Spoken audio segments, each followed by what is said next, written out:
a beautiful baby for me? Sure thing, Elsie. Let's go.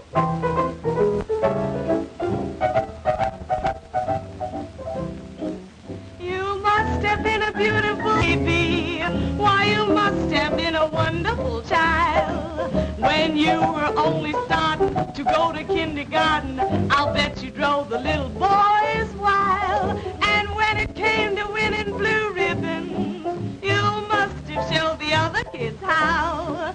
Why, I can see the judge's eyes as he handed you the prize. I bet you made the kiss bow, 'cause you must have been a beautiful baby. 'Cause baby, look at you now. Why, you must have been a beautiful baby. Why, you must have been a wonderful child.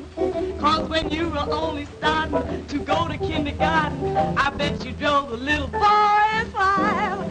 And when it came to winning blue ribbon, why, I bet you showed. Why, I can see the judge's eyes as he handed you the prize. Bet you made the cutest bow, 'cause you must have been a beautiful baby.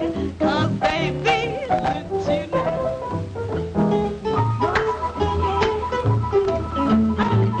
Sing it, boy, sing.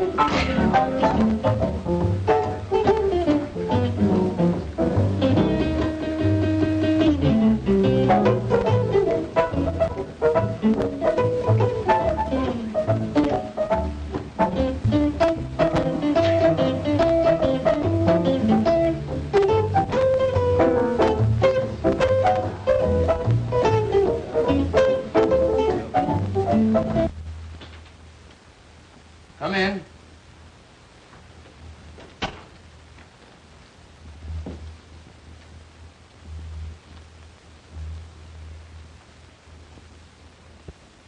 Hello, Elizabeth. What's on your mind? Heavens. What have you been doing? Hijacking somebody? May I sit down? By all means. There you are. Now. Well, who from, how come, and what for? Tony Guido and Nick Cavelli. I smell trouble.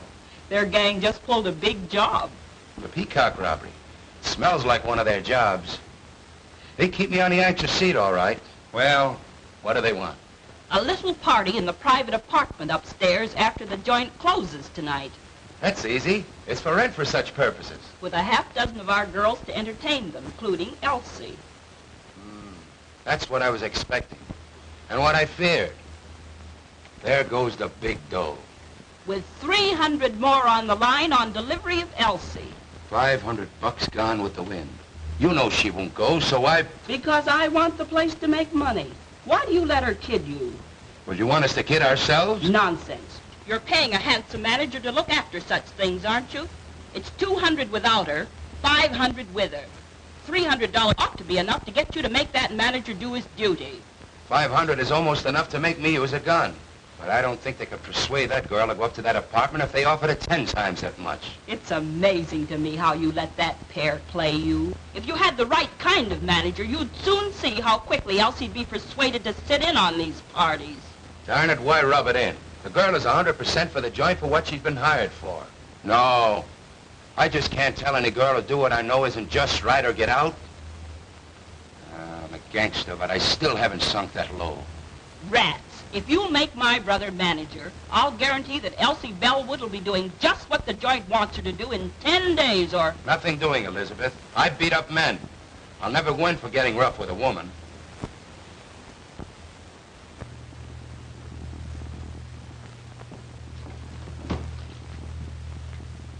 Oh, Mr. Farina.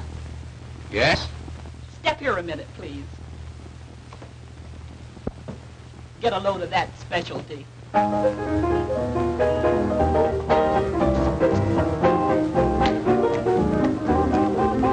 Some of these days, babe, you're gonna miss me, honey. Some of these days, babe, you're gonna feel so lonely. You're gonna miss my hugging. You're Gonna miss my kissing, gonna miss me baby. When I'm gone away, you're gonna feel so lonely, baby. Just for me only, for you know, baby, you done had your day. And if you leave me, you know you're gonna grieve me. You're gonna miss your little brown skin chock drop mama some of these. You're gonna miss me. You're gonna miss me? You're gonna miss me. Ow. What is that? Watch it, boys. You're gonna miss your little brown skin chock drop mama some of these days.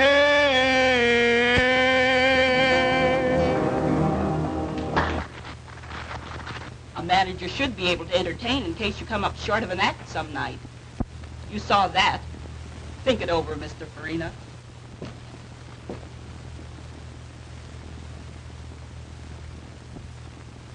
As I started to say, Elsie's a good performer, and they like her. But she's too high-hat. What do you mean, too high-hat? Well, I mean that she should sit in on some of these parties. Many of our customers are always asking her to. You understand, eh, Hadnot? But is that just right? You know that Bellwood, she's a good performer. Pleases everybody with her singing and dancing. So don't you think that's quite enough? Of course, but the other girls go in for it, so why not her? That's her business. I hired her to do just what she's doing. If she wants, I couldn't stop her. But if she doesn't... I understand all that. But if we could promise some of them a date with Elsie, say, many would be willing to spend more dough. As I said, that's up to Elsie. But you mustn't expect me to try to persuade her. And I hope, too, that the Poodle Dog Cafe hasn't sunk so low until a decent girl can't work here. Ah, don't be so arbitrary, Hadnot. Many of the people who come here call themselves slumming. And if they want to date up a few of the girls for a little party afterwards, it means more dough for the joint. You understand? Of course I do, Farina. And they do it right along. But you were speaking about Miss Bellwood. And I merely said that if she doesn't want to go out on any, I'm not going to argue and abuse her about it. Good evening, Mr. Garotti. What's the matter? Oh, nothing much. I was just trying to show Hadnot that if Elsie would consent to sit in on some of these parties, it would help the business. Of course it would. What did Hadnot say about it? He said it was up to her. Well, he should make her. Who is she if she can't help us make more money? The other girls are always willing. That's what I try to show him. But all I could get is, it's up to her. I'll talk to Hadnot myself. Oh, Mr. Hadnot. Yes? Will you please step in here a moment? Of course.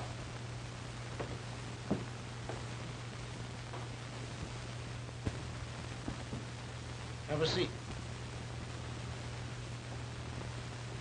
Cigarette? No, thanks.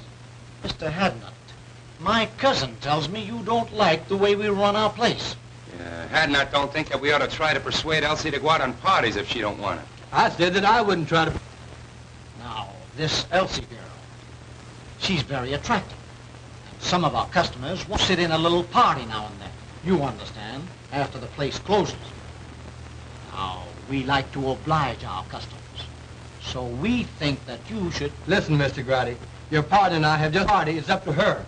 But I hired her to sing and dance here in the place, not to go out on private parties. Now, if you want to try to persuade her to, that's your business, but I won't. Oh, you won't, eh? Well, what do you think we got you hired for besides managing the place? We can do the managing. That is, you know the girls better than we do. You talk the same language. Now, we've been after this girl to help us out a long time. Now we say, you get her to or... Quit.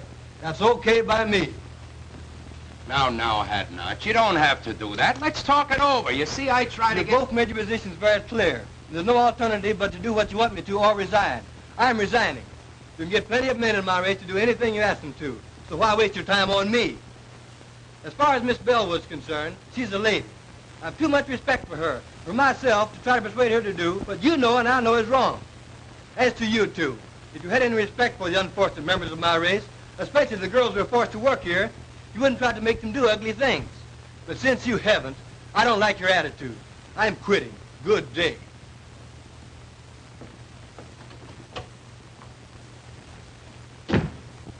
I was coming in to see Mr. Farina, and I couldn't help overhearing what was going on inside. What does he mean?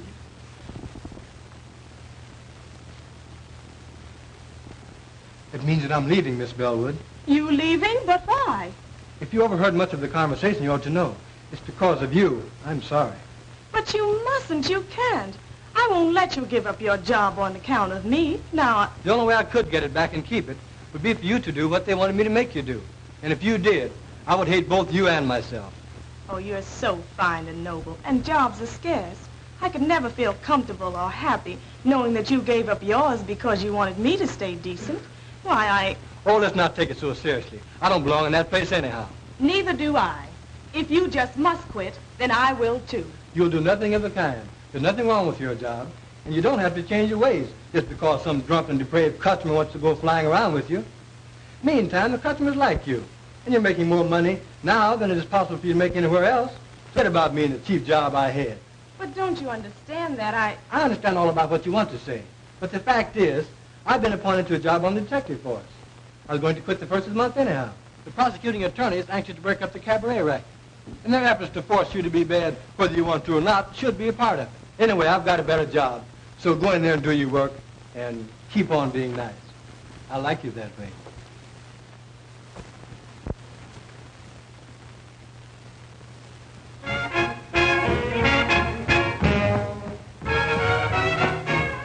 there's certain something in this world that I like best. I depend on one thing for my total happiness. No, it isn't money. No, it isn't fame. You may think it's funny when I start to explain. Got no shoes on my feet, ain't got nothing to eat, but I've got a heart full of rhythm. Not a dime to my name, but I'm rich just the same, for I've got a heart full of rhythm.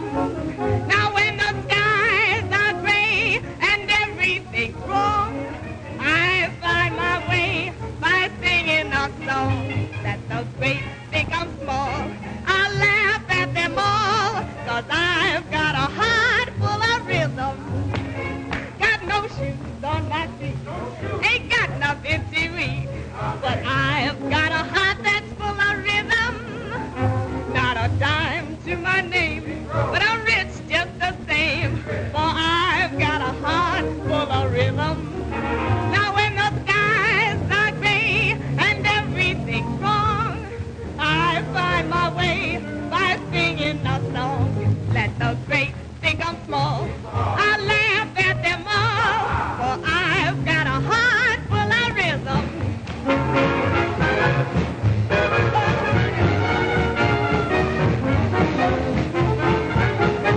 Now let the great think I'm small, I laugh at them all, but I've got a heart full of rhythm.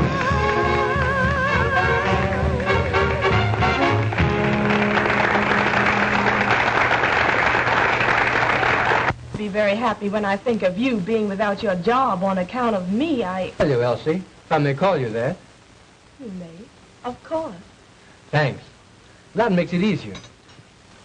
Getting back to what we were talking about, I was trying to tell you that I didn't care. You see, I've been studying for detective work for 2 years. It comes under civil service. I took the examination. Thing is all right. I don't have to worry about a job for me any longer. With a better job, I can do more good. Naturally, I'm glad that I can now be more independent and stand up when the occasion rises for decent girls like you. I sure like you for that, and I shall always respect you. I hated to think that you had to suffer any inconvenience or embarrassment on my account. However, I like to think that the Negro race have such a terrible time. If we had a few more girls like you, maybe it wouldn't be as hard as it seems. By the way, did you happen to notice anyone hanging around to take my place? Yes, those Landry boys. Incidentally, distant relatives of mine. They're made to order for dirty work. They'd hardly stop at murder. So, I may have to quit after all. No, the customers like you too well. Just you stand pat, and they'll soon quit trying to persuade you. I hope you're right. It was bad enough for the help while you were there. But with the outfit like my relatives in charge, Oh, I shudder when I think what those poor girls will have to put up with now. Oh, you don't need to. I'm on the getting outside. I can be out in a jiffy and upstairs before you can get around on this side. I want to thank you for a fine evening. But if I find out that you're lying about that detective job, I'm going to make you let me do something that I never thought I'd ever do. Take care of a man.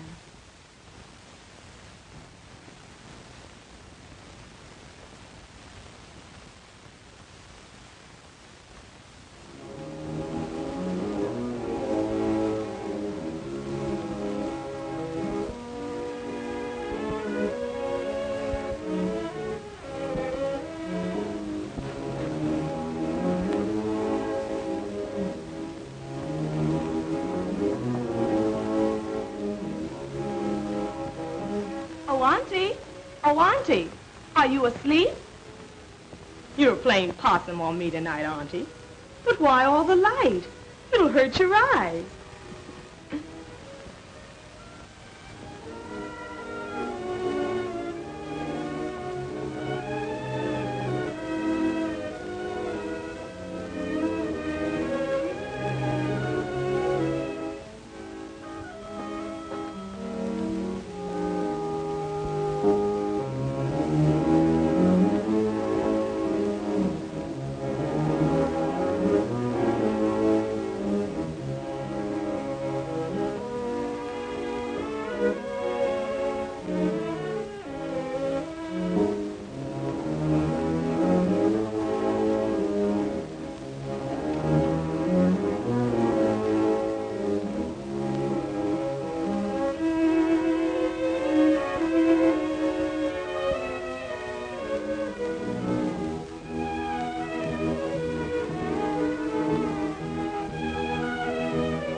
My man, I saw you give up your job tonight to defend a girl's honor. A girl almost a stranger to you. But she's a good girl, Benny. And you stood up for her and believed in her at the price of your job. That's what I call a man. You're all right, Mr. Hadnot. I'd like to see some other colored man give up his job on account of any girl. Why, he'd throw at anybody that would show him 50 cents. I'm sorry to say. And then take her back for him. Pretty rotten setup. But you're out of a job, Benny. You've got to live and get along until you find another one.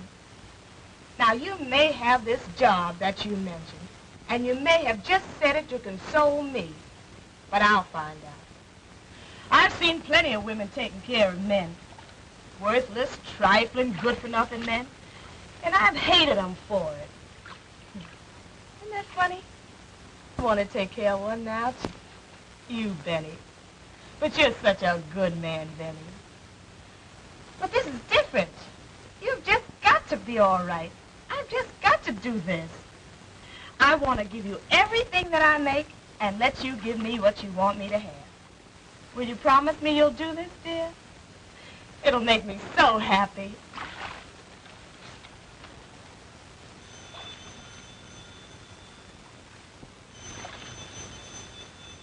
The phone. That's strange. I wonder who could be calling at such an hour.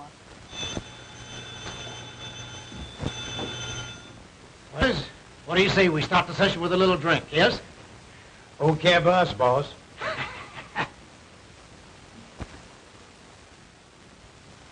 What can you want to talk to my aunt about at this hour?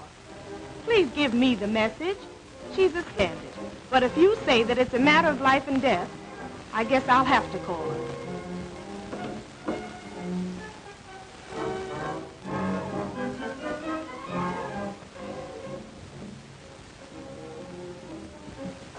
Oh, Auntie. Auntie, someone wants you over the phone. Do you hear me? Poor Auntie. You're tired. I just won't do it. Whoever it is has got to give me the message or wait until you wake up.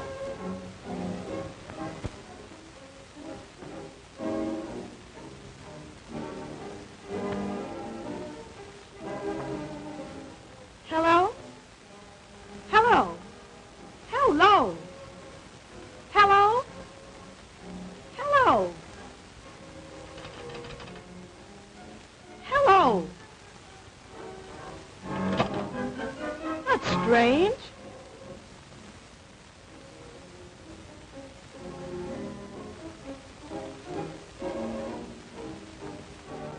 Oh, Auntie. Auntie, wake up. Please wake up.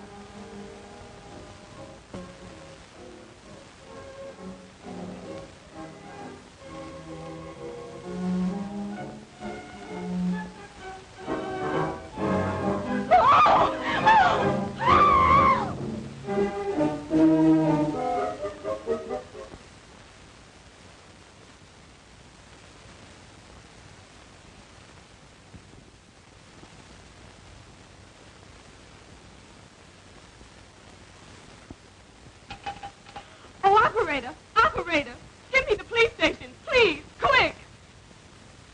You say you arrived home about 3 a.m. and thought upon seeing your Aunt laying as we discovered her that she was asleep? I thought she was asleep. When did you discover that she was dead, had been murdered? As I was finishing my bath, the phone rang. Yes? I left the bath and went to answer it. You answered the phone. I answered the phone. And? The person calling wanted to speak to my aunt. They insisted upon speaking to her. I asked them to give me the message. So, finally, when they insisted that it was a matter of life and death, I told them to hold the phone and I would go and call her. Then? Then I went to my aunt's room and called her. But she didn't awaken. She didn't awaken. Did you shake her? We usually do so when someone is hard to awaken. No, I didn't shake her. She was sleeping so peacefully that I decided that I would go back to the phone and insist upon them giving me the message. So you went back to the telephone and... I went back to the telephone, and I didn't get any response. The person calling had hung up. Had hung up? I tried and tried, but I couldn't get any answer. You're quite sure that no one answered? Positive. That aroused my curiosity. I began to feel suspicious. So, finally, I went back to my aunt's room and called her and shook her. And it was then that I discovered that she'd been shot. That she was dead.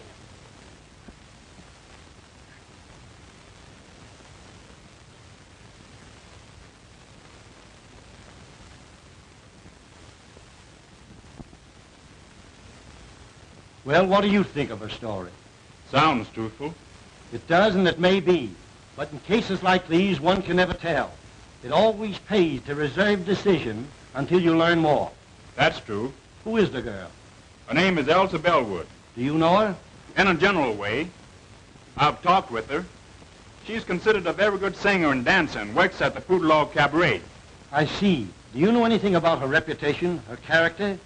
She's in the show business, you know. This case seems to offer something. It is unusual. For instance, someone calls over the telephone and insists upon talking to a woman, you can see it, who has been dead for hours. And times the call when he knew the girl would have returned from her work and at such a late hour. If the girl is innocent in this murder, then someone who called knew something about who did it, if they did not kill her themselves. Now, if the girl killed her aunt, she would have had to leave the cabaret. I guess, say, between 10:30 p.m. and midnight.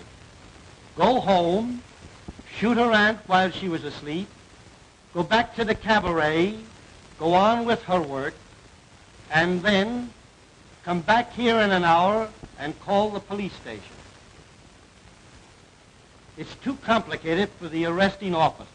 There's only one thing to do. We'll have to take her downtown and hold her. I'm sorry. She seems like a very nice girl and truthful. But somebody killed that woman. Now, as the girl was the only one here, there's only one thing to do. Take her downtown and book her. Come on. Does this mean that I'm under arrest? I'm awful sorry, but you are. Oh. And it means that you're going to lock me up? Put me in jail? Yes, I'm awful sorry. I'm not blaming you. There's been a murder, and the law has got to find out who did it. Well, there's no one else to hold it this time but me. So... If you have an idea who did it... No, not the least. Not the least. I can't imagine anyone wanting to kill my aunt. Poor auntie.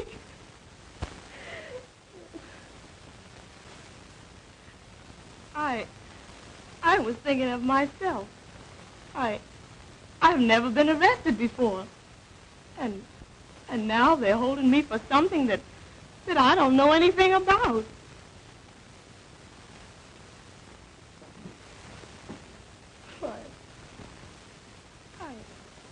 I'm under arrest, and they're going to put me in jail. Well, Wenzer, if you're sure... I'm not sure of anything. I merely feel that the girl is innocent. We should go easy on her until we get some more evidence. Well, I'll speak to the matron. But you understand, she cannot leave. But at least the room isn't a cell. Thank you. I've talked to the matron has a room here with a bed in it, so we're going to let you have it so you can get some sleep. Then when you're brought before the DA this afternoon, you'll be more rested and composed and think more clearly. You must be awful tired after such a night and all of this. Thanks, you're very kind. I am tired, very tired. I feel, I guess I just don't feel anything anymore. I'll call the matron now. Do you know a lawyer? Have you some friends? I have no lawyer. I know a lot of people, but I'm afraid they won't understand this. I just don't know what to tell them. Do you have a boyfriend? No, A pretty girl like you? You must have somebody you like or who likes. Oh, I didn't say that I didn't know anybody. I know a man, but I don't... He would come closer to than anybody else. If you have a pencil, I'll give you his name and address.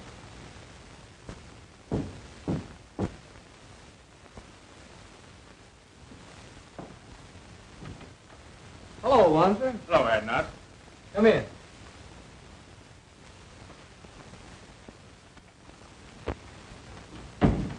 Have a seat. If Miss Bellwood didn't want to go on these private parties, and you know what that means, I wouldn't make her go.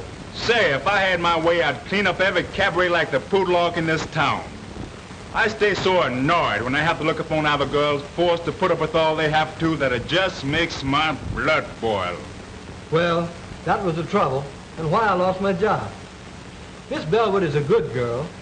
She's a good performer, and the people like her. So I was thumbs down on making her do anything, other than the work she had been hired to do, for her to hold a job. So that's why I'm out of the poodle dog. That's too bad, Hadnot. But what about your appointment to the detective force? That's gone through, and I'm starting to work the first of the month. Good. I'll be glad to welcome you. Thanks. But getting back to the girl, can you imagine her committing a murder? We couldn't even force her to go on a private party. I'm positive that she doesn't know anything about it. But this is the law, so you see what we are up against. Sure, I understand. Well, get your things on and come on down to the station with me, and we'll see what we can do. Of course. I'll be ready in a few minutes. Come in.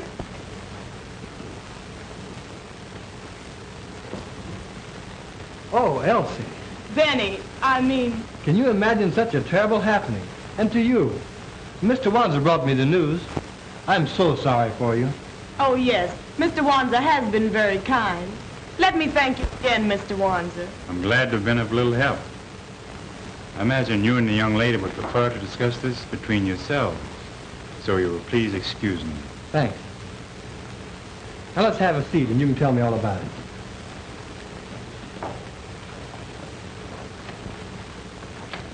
As I understand it, she had been dead several hours when you found her, after your arrival home.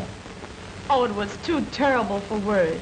Why, I walked about the house talking to her at intervals for about 15 minutes after I and called, or maybe had called, to see if I had returned home. And when they found that I had and didn't know that she was dead, then that's the way it all ends. I can't even imagine beyond that.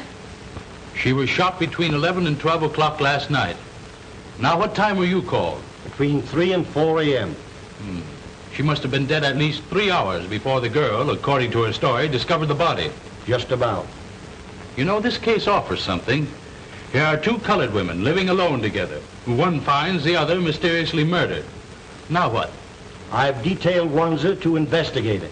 That's sensible. Being a colored man, he might be able to find out things that one of our other officers could not.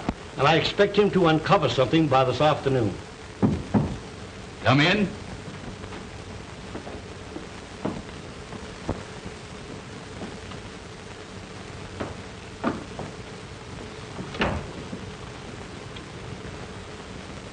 Now tell Mr. Eckert, the district attorney, how you're related to Miss Bellwood and what you know about her aunt. Well, I don't know that I ought to. Go ahead, sister. Tell them all about it. Well, all we know about the murder is what we read in the morning papers. Of course, we know, that is, we knew the victim, Josephine Hawkins. In fact, she was a cousin of ours. Oh, your cousin. So you were related. All right, go on. And this Miss Bellwood was her niece and lived with her. That we have already found out. Miss Bellwood told us that when we went to her house this morning. Of course, I merely mentioned the fact so that you'd understand. Now, what did this Mrs. Hawkins do? How did she live? You mean Miss Hawkins? She wasn't married, had never been married. Oh. No, she owned a beauty parlor that she ran downstairs in the same building. Have you any knowledge or idea how the expenses of the apartment were shared? No, I don't know. But I do remember once talking to her and of her saying that she had an awful lot of insurance for a woman, but that Elsie, her niece, had taken it out on her and was paying the premiums. So she was heavily insured, and her niece, whom we are holding here, paid the premiums, even had the insurance taken out. That's what she told me. Just when did she tell you that? Oh, 3 or 4 months ago, I'd say. That, of course, could be a motive for the murder. But we want to know more, Mrs. Green. The whole story. All you know. It's all right, Elizabeth. Go on. Tell them all you know. Well, Now, just a minute. Come here. You keep telling her to talk. How about you doing some talking yourself? What are you ordering her to tell? What do you know? Well, you see, I just got a job to manage the Poodle Dog Cafe last night. Oh, I see. You got a job to manage the Poodle Dog Cafe, and you got it last night. So what? Yes, he must tell all he knows. A murder has been committed, and the law must find the guilty persons. So tell all you know, if anything, about it.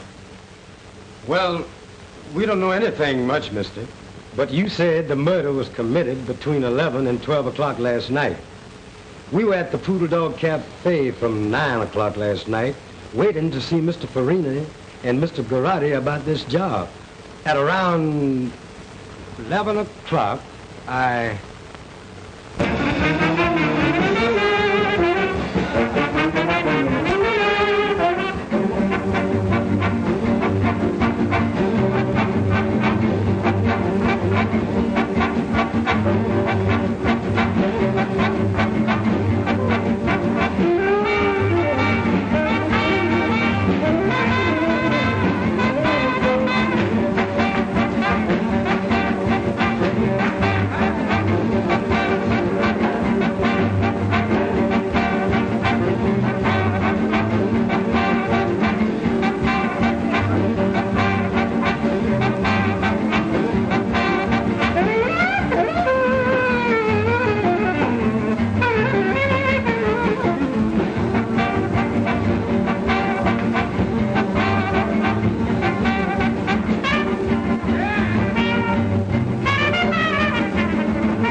I wonder when are those guys going to get around to me.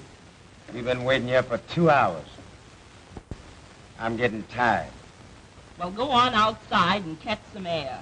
But we're going to keep on waiting until they send for you if it takes all night. All right, I'm going outside. I'll go along with you. What time is it, anyhow? 8 minutes to 11. Now, how long are you going to stay out there in case they send for you? Oh, I don't know. 5 or 10 minutes. All right. I'll expect you back in 10 minutes. Be sure you're back in 10 minutes, however. And I hope you get back before they send for you. So do I.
Glad to get out of that stuffy place.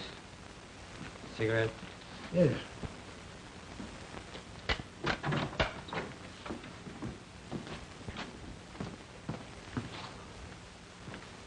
Oh, taxi! Drive me to 1415 Yandy Street, please. Quick! I sent my brother back inside and asked him to call me if I was sent for. It was pleasant outside, and I hung around half an hour. It was perhaps 25 or 30 minutes later when...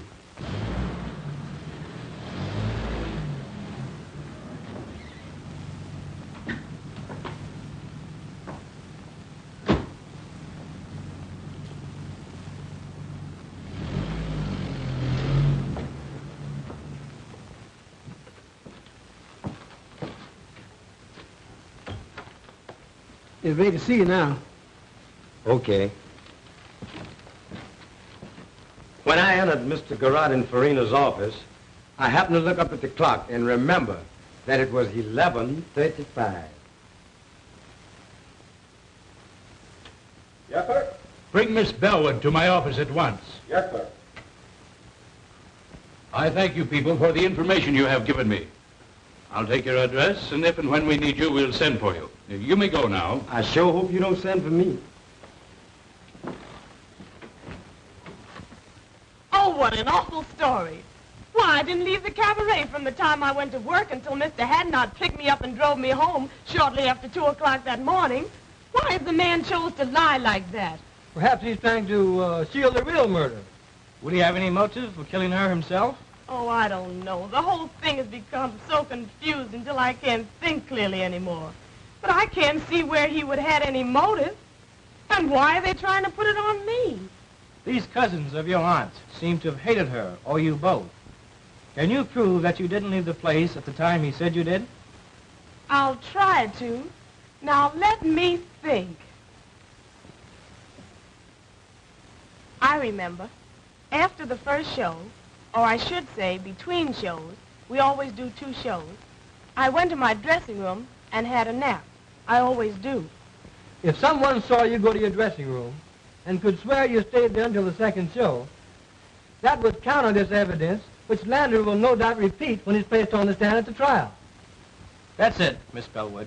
You took the words out of my mouth. I see. No, because I always lock myself in, and I don't recall seeing anybody when I went in or when I came out. That will make his statement about seeing you leave the place hard to disprove.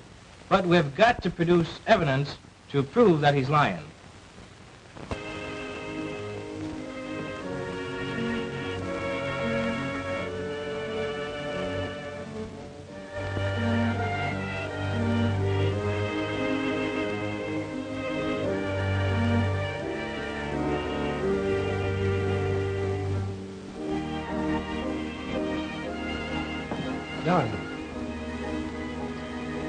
There's no use, Benny. Why give me false hope? Just leave me here to slowly succumb to this living death. I want to forget that I was ever born, and that I ever had any hope, and that I was ever a free person, once happy and hopeful.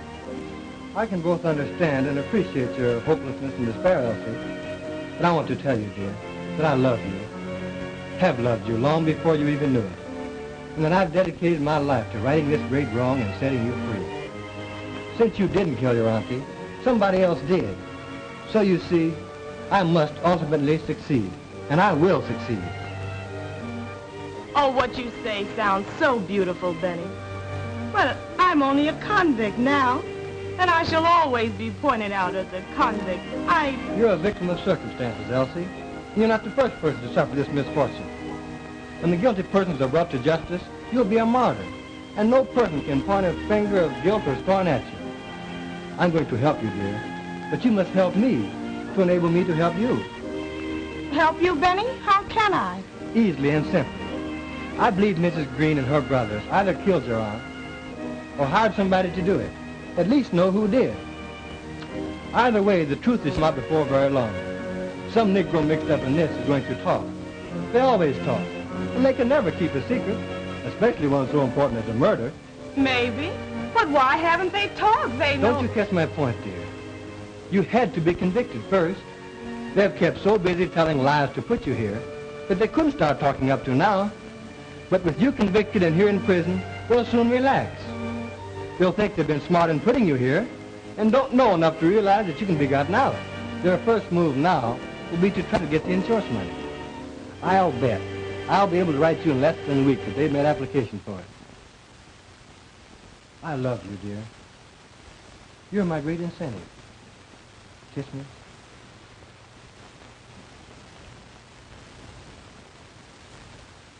Well, how are you, Mr. Wenzer? Would you have a chair? Sit down here. You told me once that Mrs. Green's husband had been in love with your aunt many years before, back in the South. And he loved her dearly. And he was still in love with her when she was killed, and would come to see her often. But he's disappeared. I haven't seen or heard of him since the night she was murdered. That's strange. I'm sorry you didn't tell me that before. I didn't think it was that important. Maybe he just went away and will come back sometime. He may and he may not. Meantime, this might prove a connection. It might turn out to be the link that's missing. Maybe you'll find out something when you go to the city from, Reverend Bryson. He knew us all before we came from the South. Maybe you'll find out something from him about Mrs. Green's husband. Although it has been a long time since we came north. This looks like a lead. I'm going to follow it. I have a feeling we'll get somewhere. Now that this Elsie Bellwood has been convicted of murder and sent to prison for life, who will the company pay the money to? Oh, that will be decided by the court. In the meantime, this Green family, Elizabeth, John, and Clyde, have applied to it of next of kin. Oh, they have? So soon? Yes, I have the application papers here.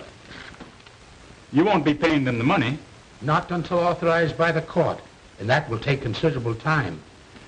I'm glad to hear you say that. Did they give you the impression when they filed the application that they understood it would be some time before the matter would be settled? Oh, since you come to speak of it, I think that will be settled very shortly. Thank you. That is all I wanted to know. By that, you can see that they're counting on the money much sooner than it is even possible for the claims to be paid. This case isn't going to be long before something cracks. When this outfit finds that they can't lay hands on the money as quick as they had planned, Some of them are going to get impatient and drop something. And I'll be Johnny on the spot to pick it up and land all three of them in jail right quick. Well, I'm depending on you to keep checked up on them and help me to get somewhere. I have a feeling that there's a story yet to tell. In the meantime, let's get over this Reverend Bryson's and see what we can find out. You said something, brother.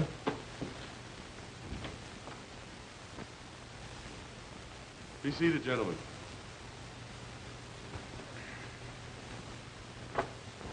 You're nothing but a whiskey head and no good.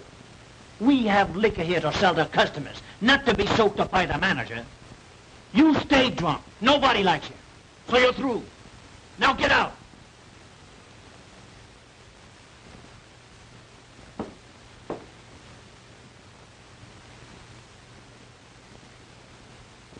Yes, I know everybody that's involved in this unfortunate affair. I knew Josephine Hawkins when she was just a pretty young girl having beaus for the first time. I knew Elizabeth Landry when she pulled the trick on Ned Green that made them man and wife. She says that she's going to have a baby and that I'm his father. Are you? Maybe I am and maybe I ain't. You know I ain't the only one that's been running around with her. Well, that's the chance you take, young man. She has you charged with fatherhood. There's no alternative. What do you mean there's no alternative? Well, I mean that you must marry the girl. But I don't love her. Never did and never will. You know who my girl is. You know who I've been going around with. And I ain't afraid to tell you that I love Josephine Hawkins. She wouldn't come up with no tale like this. Why should she want me to marry her when she knows that I'm in love with her cousin? Well, that I don't know, young man. Now, you admit that you've been having clandestine affairs with that girl. She charges you with being the father of her unborn child. If you do not marry the girl, she'll have you arrested, put you in jail. You have a very good reputation, and you shouldn't permit either yourself or the girl to be scandalized. When you get ready for the ceremony, bring the girl here to me. Well, I married the couple, and 3 months later,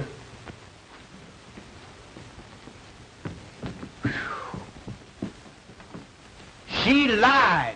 She's no more to become a mother than you are. She tricked me into marrying her, the dirtiest trick a woman could pull on a man. That's why I came to you to find out what could be done by it. well, you might ask for a doctor's examination. And if the examination proved what you say, I think the court would grant you an annulment. I don't want to wait that long. I can't be bothered with no nerves. I'm leaving town. I'm afraid if I stayed here, I'd kill her. I ain't got time to be bothered. I am leaving town tonight. Goodbye. Heartbroken, Josephine Hawkins had left town, gone north. And Elizabeth, after Green had left her, she left shortly afterward also for the north.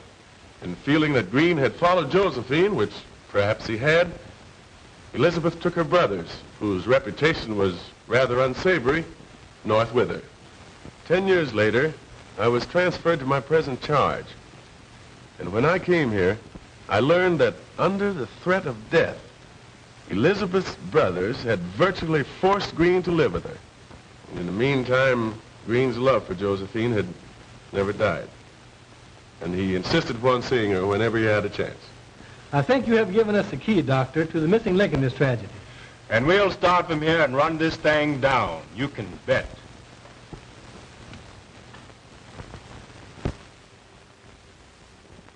Here we are, broke, strapped. It may be months before we get this money, if at all, and you must keep pouring liquor down your dirty throat until the Italians get disgusted with you and kick you out. Oh, you make me sick. Well, what do you expect? You planned this whole thing. For 20 years, I've been a slave to your design. Ever since the time you tricked Ned Green into marrying you, everything has been subordinated to your convenience. The only way I've been able to keep up is to keep pouring a lot of rotten liquor in me. And I couldn't quit drinking. No, because I had that cheap job at the Poodle Dog Cafe. And just as soon as you get this money, I'll go out of your life forever. And you won't never need be bothered with me again. I'm sick and tired of the whole thing. And I'll be glad when it's through and all over with.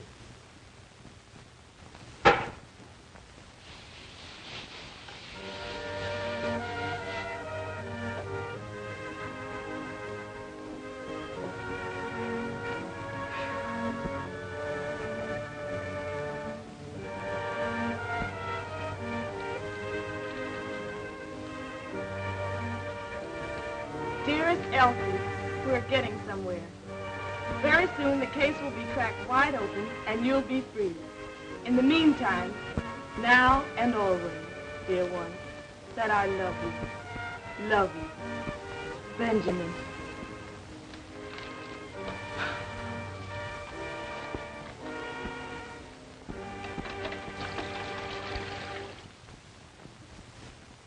We'll wait right here till somebody comes out or goes in. I have a feeling we won't have to wait long. Hey, son, come here. Yes, sir? Live around here? Right across the street in that house with the yellow shades. How about the house next door? Mrs. Green lives there. Mrs. Green? Yes, sir, and her two brothers, John and Clyde. Nobody else? Well, her husband used to stay there, but he don't no more. He doesn't anymore. Why? I don't know. He just don't. He ain't been there in a long time. I think he went away somewhere. Anyway, he ain't there no more. But Mrs. Green's brothers, do they still live there? Oh, yes, sir. One of them's there now. He always is. The other one will be coming along soon. They eat about this time. And the other one will be coming along soon for his dinner. Which one's there now? John. He sleeps up until about this time. Then he gets up and eats. And then he goes down to the Maple Leaf Social Club. Maple Leaf Social Club, eh? Well, what time does he get back? He's never back before I go to bed, so I guess he gets back kind of late. Now, this brother John that you mentioned, does he work? They say he does. My papa says they gamble down there, and he does something.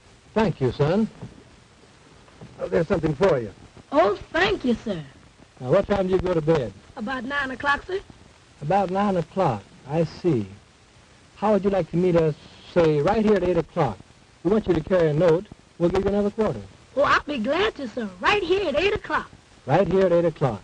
But remember, don't tell anybody. We won't be able to meet you and give you that other quarter. Oh, I know how to keep my mouth shut. I'm studying to be a G-man. I won't tell nobody. Be sure that you don't. You can go now and meet us back here at 8 o'clock. At 8 o'clock, don't tell nobody. I get you, mister. Goodbye. What's the idea, anyhow? I want to have a little talk with Brother John. A little private talk, and I need the boy to help me to arrange it. Let's go down to Morrison now for a glass of beer, and I'll tell you the rest when we get there. Now, that's the way we'll work it. Sir, that's a clever plan to have thought up all by yourself. Why didn't you think of it before? And why didn't Napoleon think of airplanes and howitzers? He could have really conquered Europe then. You go load the men into 2 cars and stop in the next block. They don't need to know what we're doing until we're doing it. I got you, Steve. Now, when I drive up, be sure and have your hand on your gun and be ready to get in the car and cover it. Understand? I got you twice. Okay, now going.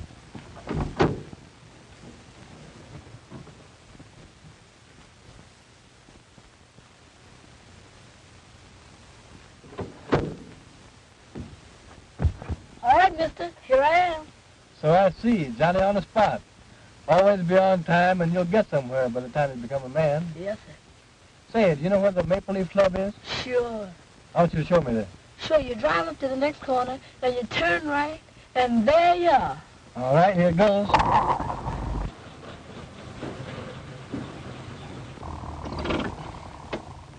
That's the club there, mister. Yeah? Well, go in there and see this man, John, and tell him that his brother wants to see him down there right away. You understand? Yes, sir. When you bring him here, I'll give you the other quarter. Now, when he's sitting here by me, you come around on this side of the car, and I'll slip it to you easy like. Yes, sir. Now, if you do just as I say and keep your mouth shut, it may be 2 quarters or half a dollar that I'll be giving you. Yes, sir. You can go now.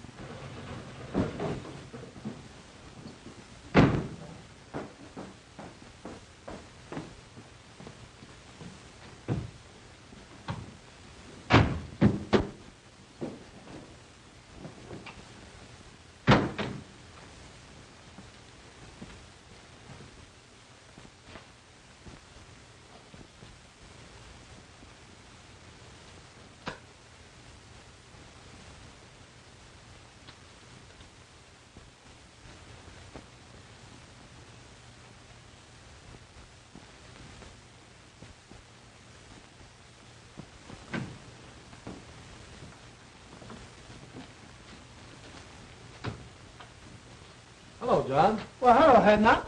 Ain't seen you in a long time. Been kind of busy since I left the poodle dog. Yeah. Say, where's my brother?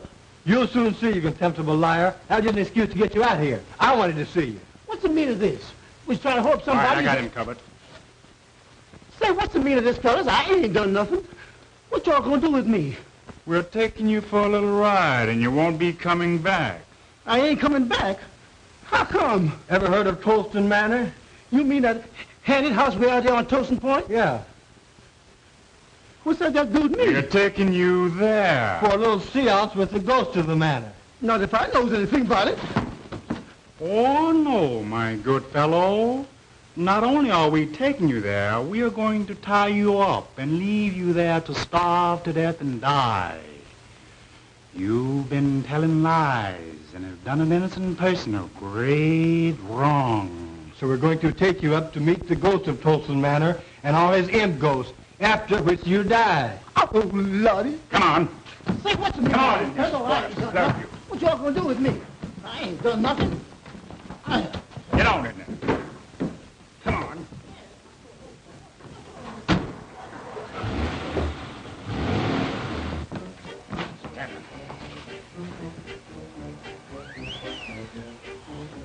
All right, Wenzer, make the light, please.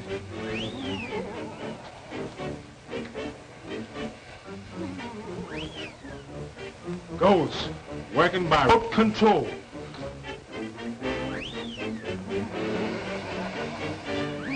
I hear that the only living things that visit here are huge buzzards with pink necks and white gills who fly down through the chimney and pick the bones of liars like John here, whose lips have caused great suffering. They tie them to that post over there. And when the buzzards fly down and devour our bodies, old Thornton turned their soul into imp ghosts. And every night at 12... Great goodness, it's midnight now. When that hand reaches 12, the ghost I've heard appear. At the stroke of 12, now watch.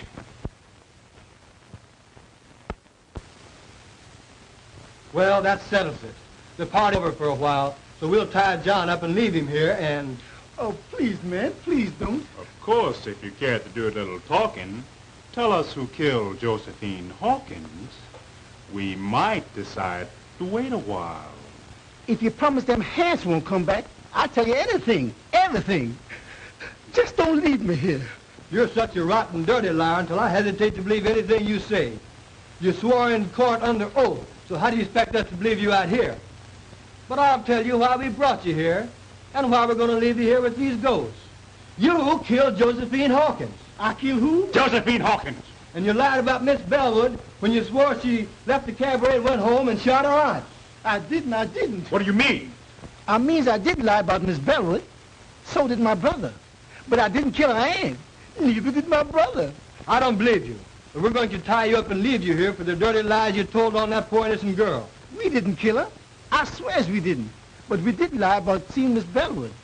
And if you won't leave me here, I'll tell you all about it. Well, what do you think about it? Oh, I wouldn't believe this guy on a stack of Bibles. I don't see any use in wasting more time listening to this dirty liar. For if he'd lie enough to put an innocent girl into the penitentiary, we certainly can't afford to listen to him now. Please, man, won't you give me a chance? I didn't kill my cousin, but I did lie about it. I admit that, and if you promise you won't leave me here, I'll tell you all about how it was done. Shut up, you lying skunk.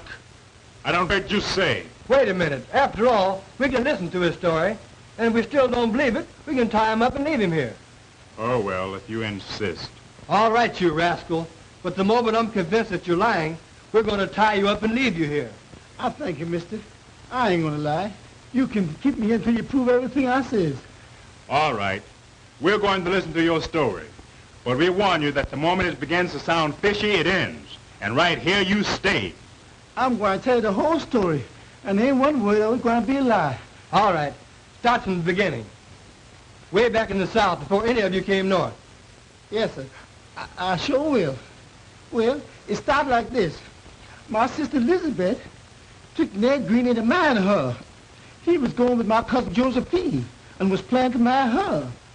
But when Green learned the truth, he hauled off and left her and came north. Josie found out somehow Green was mad, so she hauled off and left too. My sister then followed Ned up north and brought me and my brother along with her. And lo and behold, she found Ned up here chasing around after Josie. That made her mad. So she had us go get him and scare him into living with her again. He tried to, poor fella, but he just couldn't get along somehow. You see, Ned was still in love with Josie and was always slipping out and seeing her. Then, just before the murder... You've made a slave out of me all of my life. Why don't you let me be and give me a divorce so I can go and marry Josie? You know I love Josie and have loved her always. We would have been happy if it hadn't been for your lying lips. I'll not let you alone. And I dare you to try to get a divorce. If you even as much as start to try, I'll have my brothers break your ugly neck. Same thing, year after year, the same thing. Well, you ain't never made me love you, and I ain't gonna try no longer. I'm leaving you for good, and I'm going to Josie. And if she won't run away and live with me, I'll steal into the house some night and kill her, shoot her in the head, then kill myself. That's what I'm going to do.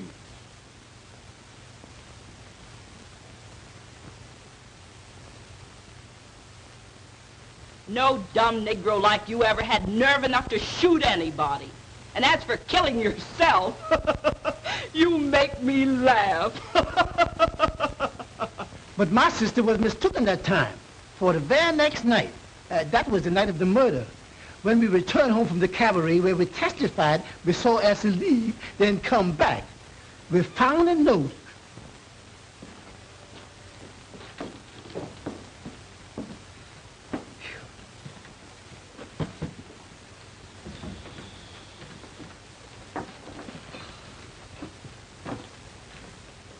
Say, sis, where's the bottle? What about a little drink? Oh, go chase yourself. You've had enough liquor tonight.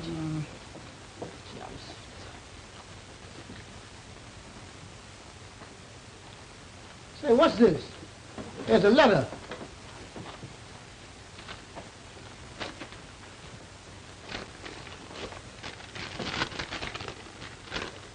To my wife, I have done it. There is nothing to live for, so tonight I went to Josie's house and shot her through the head while she slept, and turned on the light so her soul could find the way to heaven. With Josie dead, when you find this note, I will be dead too. I am going to tie a rock around my neck and jump off Tyndall's Bridge.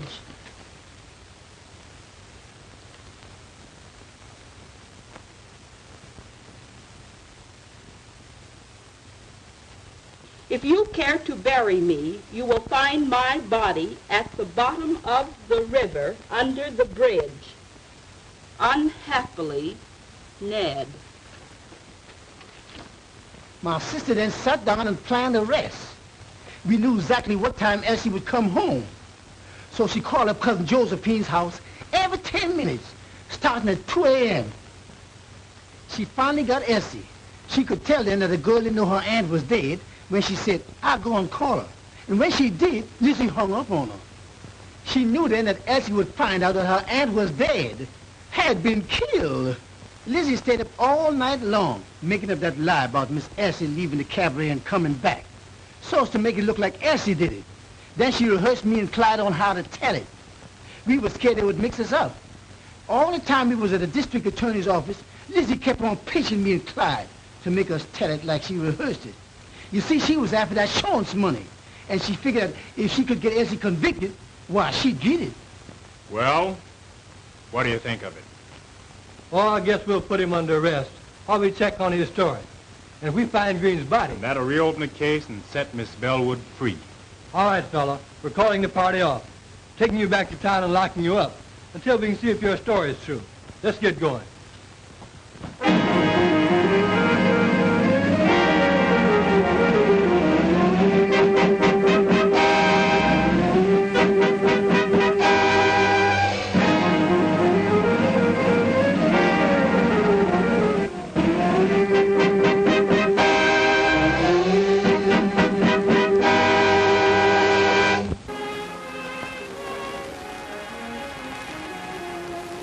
They're yours, dear. I'm giving them to you. Giving him to me? Well, what do you mean? Just what I say. They're yours, then, my darling husband. But Well, I'll explain. To begin with, I wouldn't have had them at all if you hadn't dedicated your life to the solution of the crime, which set me free. And next, for some strange reason, when I thought that you had lost your job on my account, I developed a mania to give you my money, to take care of you if need be, until you got another job. Then suddenly, all I had been through began to happen. You saved me, you loved me, and you married me. And I love you. Now, after all this, if you want to make me happy, please take these checks, $15,000 worth, and do whatever you want to do with it. Will you promise me, dear? Such a peculiar request. Such a strange desire. But since you insist on making me a sort of guardian, I'll take the checks and establish a trust fund for our children, dear. Will that be all right?